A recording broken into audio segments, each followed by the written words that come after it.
اور جب کہ اٹھا رہے تھے ابراہیم علیہ السلام دیوار خانہ کعبہ کی اور اسماعیل علیہ السلام بھی، اے ہمارے پروردگار ہم سے قبول فرمائیے، بلا شبہ آپ خوب سننے والے جاننے والے ہیں۔ اے ہمارے پروردگار اور ہم کو اپنا اور زیادہ متی بنا لیجیے اور ہماری اولاد میں سے بھی ایک ایسی جماعت پیدا کیجیے جو آپ کی متی ہو، اور ہم کو ہمارے حج کے احکام بھی بتلا دیجیے اور ہمارے حال پر توجہ رکھیے، اور فی الحقیقت آپ ہی ہیں توجہ فرمانے والے، مہربانی کرنے والے۔ اے ہمارے پروردگار، اور اس جماعت کے اندر انہی میں کا ایک ایسا پیغمبر بھی مقرر کیجیے جو ان لوگوں کو آپ کی آیاتیں پڑھ پڑھ کر سنایا کرے اور ان کو کتاب کی اور خوش فہمی کی تعلیم دیا کرے اور ان کو پاک کر دے۔ بلا شبہ آپ ہی ہیں غالب القدرہ، کامل الانتظام، اور ملت ابراہیمی سے تو وہی روگردانی کرے گا جو اپنی ذات ہی سے احمق ہو۔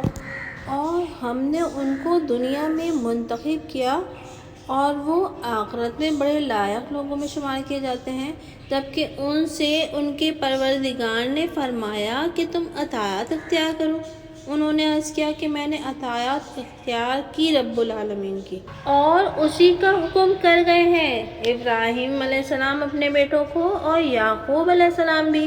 میرے بیٹوں، اللہ تعالیٰ نے اس دین کو تمہارے لیے منتخب فرمایا ہے، سو تم بجز اسلام کے اور کسی حالت پر جان مت دینا۔ کیا تم خود موجود تھے جس پر یعقوب علیہ السلام کا آخری وقت آیا، جس پر انہوں نے اپنے بیٹوں سے پوچھا کہ تم لوگ میرے بعد کس چیز کی پرستش کرو گے؟ انہوں نے جواب دیا کہ ہم اس کی پرستی کریں گے جس کی آپ اور آپ کے بزرگ ابراہیم و اسماعیل و اسحاق پرستش کرتے آئے ہیں، یعنی وہی معبود جو وحدہ لا شریک ہے، اور ہم اسی کی اطاعت پر رہیں گے۔ یہ ایک جماعت تھی جو گزر چکی،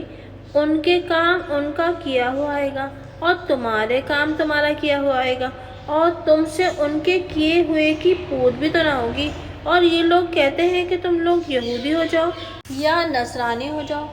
تم بھی راہ پر پڑ جاؤ گے۔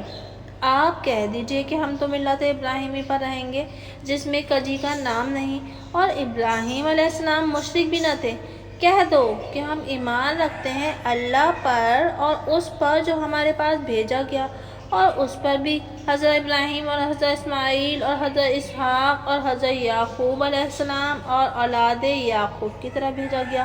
اور اس پر بھی جو حضرت موسیٰ اور حضرت عیسیٰ علیہ السلام کو دیا گیا، اور اس پر بھی جو کچھ اور انبیاء علیہ السلام کو دیا گیا، اور ان کے پروردگار کی طرف سے اس کیفیت سے کہ ہم ان میں سے کسی ایک میں بھی تفریق نہیں کرتے، اور ہم تو اللہ تعالیٰ کے متی ہیں۔ سو اگر وہ بھی اس طریق سے ایمان لے آئیں جس طریقے سے تم ایمان لائے ہو، تب تو وہ بھی راہ پر لگ جائیں گے، اور اگر وہ روگردانی کریں تو وہ لوگ تو برسر مخالفت میں ہی رہے تو آپ کی طرف سے عنقریب ہی نمٹ لیں گے انشاءاللہ تعالیٰ، اور اللہ تعالیٰ سنتے ہیں، جانتے ہیں۔ ہم اس حالت پر رہیں گے جس میں اللہ تعالیٰ نے رنگ دیا ہے، اور کون ہے جس کے رنگ دینے کی حالت اللہ تعالیٰ سے خوب تر ہو، اور ہم اسی کی غلامی اختیار کیے ہوئے ہیں۔